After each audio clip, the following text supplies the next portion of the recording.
सभी अपने क्लास के लिए जा रही होती हैं। उन्हीं में से एक का नाम मित्सुको था, जो दिखने में काफी प्यारी थी। वो अपनी नोट्स बुक में कुछ लिख रही होती है। तब उसकी फ्रेंड्स उससे कहने लगती हैं कि क्या तुम हर वक्त लिखती रहती हो? क्या मिलेगा इस तरह की नोट्स बनाने से? यहाँ देखो सभी लोग एंजॉय कर रहे हैं। नहीं करती। ये कहकर उसकी फ्रेंड उसकी नोटबुक को छीन लेती है और उसका पेन नीचे गिर जाता है और वो अपना पेन उठाने के लिए जैसे ही झुकती है, तभी हम देखते हैं कि उस समय कोई चीज बहुत तेजी से आती है और उस लड़कियों के साथ उन दोनों बसेस को आधे पर से ही काट देती है, जिसकी वजह से सारी की सारी लड़कियां दो हिस्सों में कट जाती हैं। इसी के साथ जैसे ही मित्सुको ऊपर उठती है, तब यह देखकर काफी हैरान हो जाती है कि यह क्या हो गया। अब क्योंकि वो नीचे पेन लेने के लिए झुकी थी, इसीलिए बच गई थी। यह देखकर बहुत ज्यादा डर जाती है और बस से उतरकर भागने लगती है। यहाँ पर हमें पता चलता है कि इन सभी को काटने वाली चीज कुछ और नहीं बल्कि हवा ही थी, जो सभी को काट रही थी। यह हवा अब मित्सुको के पीछे भी पड़ जाती है।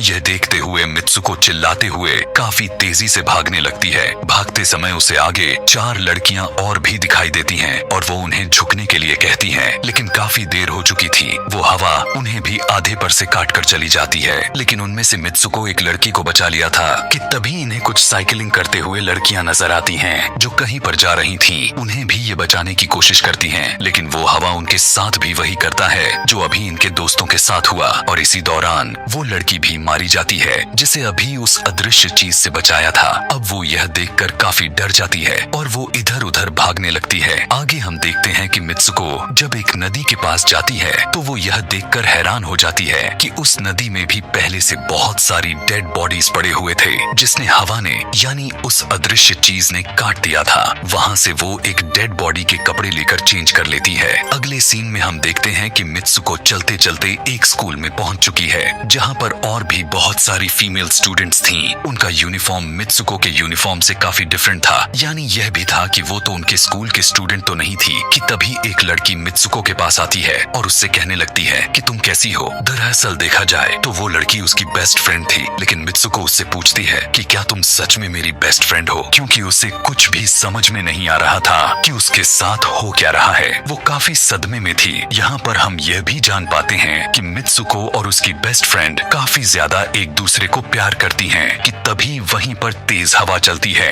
और मित्सुको डर कर बिल्डिंग के अंदर चली जाती है। उसकी बेस्ट फ्रेंड को कुछ भी समझ में नहीं आ रहा था कि ये हो क्या रहा है। वो मित्सुको से पूछने लगती है कि तुम इतना ज्यादा कांप क्यों रही हो और इतना ज्यादा डरी क्यों हो, तुम्हें हो क्या गया है। तब मित्सुको अपने बेस्ट फ्रेंड को सब कुछ बता देती है कि किस तरह से एक हवा का झोंका आया और उसके स्कूल के सभी स्टूडेंट्स को काट कर चली गई। यह सुनकर उसकी दोस्त उसे विंडो के पास ले जाकर उसकी हाथ बाहर निकाल कर कहने लगती है कि ये देखो, ये बस हवा है और कुछ नहीं। यहाँ पर मित्सुको के दिल को कुछ शांति मिलती है और इसे लगने लगता है कि शायद ये मेरा ख्वाब ही हो सकता है। जिसके बाद मित्सुको का बेस्ट फ्रेंड अपने 2 और दोस्तों को लेती है और क्लास को बंद करने का प्लान बनाती है। जैसे ही ये चारों क्लास के बाहर जाने के लिए निकलने ही वाली होती हैं कि तभी वहाँ पर उनकी टीचर आ जाती हैं और उन्हें देख लेती हैं, लेकिन वो चारों वहाँ से भाग जाती हैं। वे चारों भागते भागते एक लेक पर आ जाती हैं। वहाँ पर मित्सुको की बेस्ट फ्रेंड अपने दोनों दोस्तों को भी उसके ख्वाब के बारे में बताती है। तभी उनमें से एक लड़की कहती है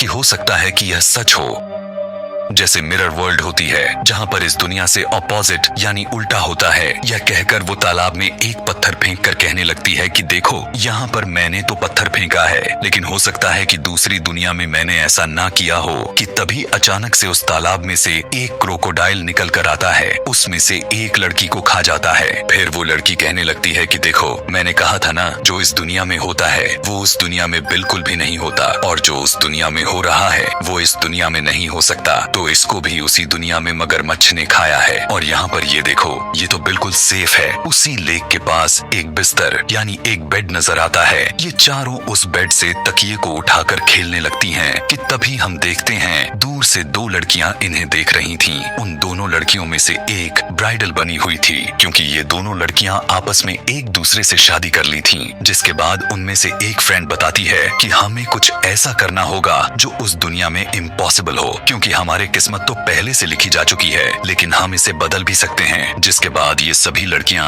अपने स्कूल में वापस आती हैं और नेक्स्ट लेक्चर लेने के लिए क्लास में चली जाती हैं कि तभी मित्सुको देखती है उसके पास एक तकिया पड़ा हुआ है। अब जैसे ही वो इस तकिए को उठाने के लिए नीचे झुकती है कि तभी उसकी टीचर पूरे क्लास में गन से फायर करने लगती है और जैसे ही मित्सुको उस तकिए को उठाकर ऊपर देखती है तो उसके क्लास के सभी लड़कियां मारी जा चुकी होती हैं और यहाँ पर एक बार फिर वो बच जाती है जैसे पिछली बार अपने ड्रीम्स में बच गई थी। मित्सुको की टीचर उसके पास आकर कहती है कि तुम्हारी हिम्मत कैसे हो गई, इस क्लास को बंद करने की, तुम्हारा भी मरना तय है। कि तभी उसी वक्त दो लड़कियां और आ जाती हैं और मित्सुको को बचाकर वहाँ से भागने की कोशिश करती है, लेकिन एक दूसरी टीचर वहाँ पर आकर उन दोनों लड़कियों को मौत के घाट उतार देती है। अब जितने भी स्टूडेंट्स की जान बच गई थी, मित्सुको उनके साथ बाहर भागने लगती है, लेकिन स्कूल की सभी टीचर्स उन सभी लड़कियों पर फायरिंग करने लग जाती हैं। अब यहाँ पर फायरिंग के दौरान सभी लड़कियां जैसे ही वहाँ से बाहर आती हैं, तो यहाँ पर हवा उन्हें काट देती है। यहाँ पर अब मित्सुको यहाँ पर एक बार फिर से अकेली रह जाती है और वो वहाँ से भागकर क्राउड एरिया से होता हुआ पुलिस स्टेशन में जाती है। वो वहाँ पर सब कुछ बताने लगती है। उसकी यह बात सुनने के बाद पुलिस वाली लड़की उससे कहती है कि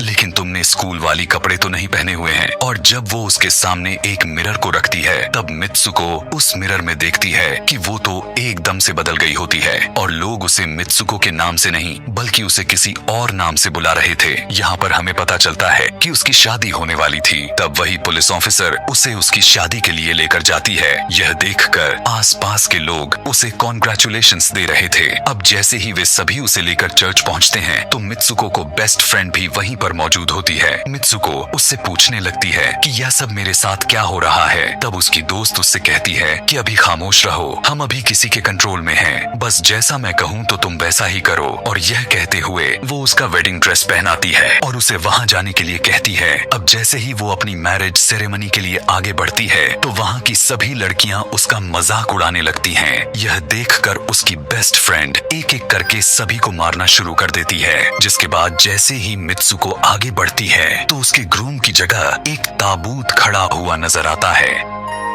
उस ताबूत को खोले जाने पर एक बड़ा पिग बाहर निकल कर आता है। मित्सुको उसे देखकर काफी ज्यादा डरने लगती है और एक टूटी हुई बोतल से उस पर अटैक कर देती है। जिसके बाद मित्सुको और उसकी बेस्ट फ्रेंड चर्च से भागते हुए बाहर आ जाती हैं। यहाँ गेट पर भी दो लड़कियाँ इन्हें रोकने की कोशिश करती हैं, लेकिन मित्सुको की बेस्ट फ्रेंड इन्हें मारकर वहाँ से भाग जाते हैं। उधर मित्सुको दूसरी तरफ भाग रही थी क्योंकि अब उसे लगने लगा था कि उसके साथ कुछ ज्यादा ही गलत हो रहा है। आगे जाने पर एक और मिरर में खुद को देखती है तो वो एक बार फिर से खुद को बदला हुआ पाती है। अब जिस जगह पर मित्सुको थी वहीं पर रेस हो रही थी कि तभी उसके पास कुछ लड़कियां आकर उससे कहने लगती हैं कि तुम तो बहुत अच्छी रेसर हो, खड़ी क्यों हो, भाग क्यों नहीं रही। और जब वो भागना स्टार्ट करती है तब वो खुद में काफी एनर्जी फील करने लगती है। जिसके बाद मित्सुको रेस जीतने की पूरी कोशिश करने लगती है। भागते समय उसे अपने डेड फ्रेंड्स भी नजर आती हैं जो कुछ वक्त पहले उसके स्कूल में मारी जा चुकी थी। कि तभी उसी वक्त उसकी बेस्ट फ्रेंड भी आ जाती है। तभी ये दोनों नोटिस करती हैं कि वही पिग और वो औरतें जिन्होंने इनको चर्च में रोक रही थीं, वो सभी इन्हीं की तरफ आ रही थीं।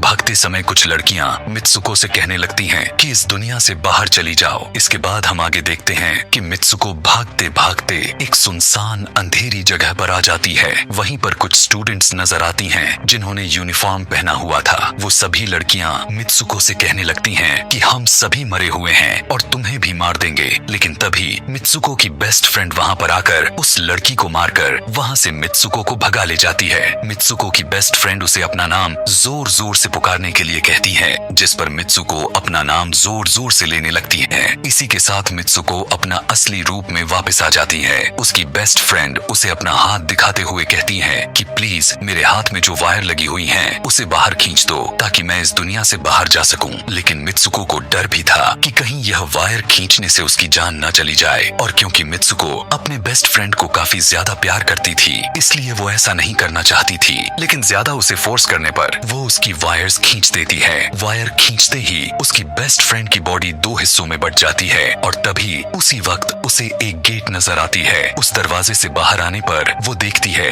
कि अब वो आदमियों की दुनिया में आ चुकी है। वहीं पर उसके पोस्टर्स भी लगे हुए थे। जिस पोस्टर को कुछ लड़के देख रहे थे तभी एक लड़का मित्सुको के पास आकर कहता है कि तुम तुम फ्यूचर में हो। इस बात को सुनते ही वो बेहोश हो जाती है। कुछ टाइम के बाद जब उसे होश आता है तब वो आगे बढ़ती है। तब वो देखती है कि एक बूढ़ा आदमी गेम खेल रहा होता है और उसी गेम में मित्सुको वही कैरेक्टर नजर आती है जो अभी बनी हुई है। मित्सुको को देखते ही बूढ़ा आदमी कहने लगता है कि मैंने ही इस गेम को बनाया है और मैं ही हूँ जो तुम लोगों को कंट्रोल कर रहा हूँ। तुम तो बहुत पहले मारी जा चुकी थी, लेकिन मैंने तुम्हारा डीएनए लेकर तुम्हें फिर से बनाया। मित्सुको को जब यह बात सुनकर उसे पता चल जाता है कि यह एक गेम है तो उसे लगता है कि शायद मैं अभी भी अपने दुनिया में जा सकती हूँ कि तभी उसी समय एक आदमी आता है और मित्सुको को अपने पास बुलाने लगता है। तब वो बूढ़ा आदमी मित्सुको से उसकी आखिरी लेवल को कंप्लीट करने के लिए कहता है। वो आगे बढ़ने लगती है कि तभी मित्सुको को अपने दोस्त की कही हुई बात याद आ जाती है